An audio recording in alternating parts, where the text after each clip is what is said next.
Assalamualaikum warahmatullahi wabarakatuh. Halo teman-teman, saya Rizka Ini Hemastiara. Di sini akan membahas mengenai kontribusi Islam dalam sains di bidang medis, yaitu pemberian air susu ibu kepada bayi.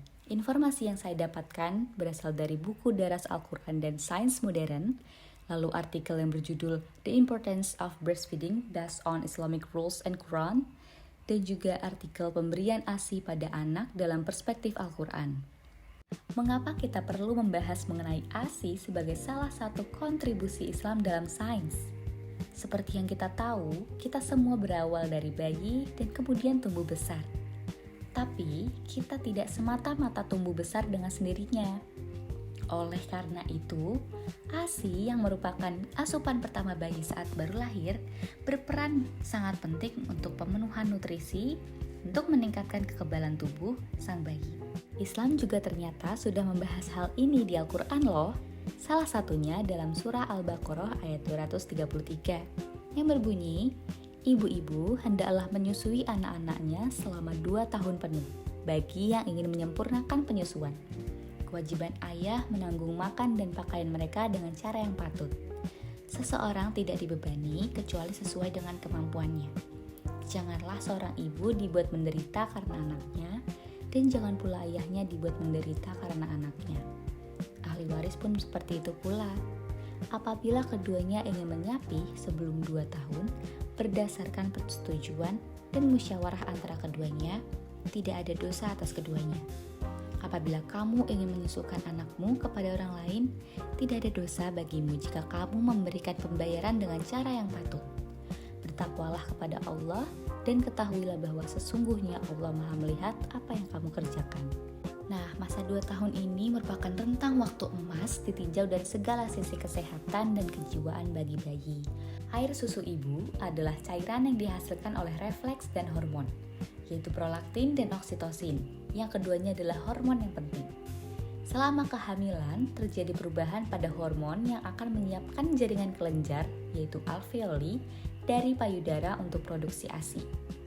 ASI kemudian didistribusikan ke dalam gudang susu, yaitu sinus lactiferus, di bawah areola mamae, yaitu area gelap atau coklat tua di sekeliling puting susu. Sekitar 10 saluran kecil mengalir ke puting susu dari sinus. Puting susu memiliki banyak saraf sensoris, jadi sangat sensitif terhadap rangsangan dan isapan bayi. Refleks prolaktin dan oksitosin yang terjadi pada waktu bayi mulai mengisap ASI memastikan bahwa ASI dilepaskan pada waktu dan jumlah yang tepat. Ibu menyusui lebih rentan terhadap penyakit seperti diabetes tipe 2, osteoporosis, kanker payudara, kanker rahim, dan kanker ovarium. Meskipun ayat-ayat Al-Quran dan hadis tidak secara eksplisit menyebutkan manfaat menyusui bagi ibu, karena masyarakat Arab Saudi sangat buta huruf. Agama Islam telah mendorong secara luas menyusui melalui hadis dan pesan yang mendorong. Istri Nabi Muhammad SAW, Ummu Salamah mengatakan, "Aku bertanya kepada Nabi SAW bahwa pria mendapat pahala yang lebih besar. Apakah keuntungan ini juga diberikan kepada wanita?" Lalu kemudian beliau berkata, "Ya, ketika seorang wanita hamil, dia seperti orang yang berpuasa sepanjang malam dan berjihad dengan nyawa dan hartanya. Dan setiap kali dia melahirkan, dia akan mendapat pahala yang besarnya tidak diketahui oleh siapapun. Dia akan mendapat pahala untuk setiap kali menyusui bayinya yang setara dengan membebaskan seorang budak dari keturunan Ismail. Dan ketika dia menyapih bayinya, malaikat berkata kepadanya, 'Lanjutkan perbuatanmu karena Allah telah mengampunimu.'" Dalam ayat ini, Al-Quran secara eksplisit menyatakan bahwa suatu benda dihasilkan dari makanan yang dicerna di dalam perut. Makanan yang dicerna berubah menjadi darah, dan susu terbentuk dari darah. Susu yang terbentuk tidak memiliki warna, rasa, atau bau darah. Proses ini atau perubahan darah menjadi susu tidak pernah dibantah oleh para cendekiawan dan membenarkan firman Al-Quran.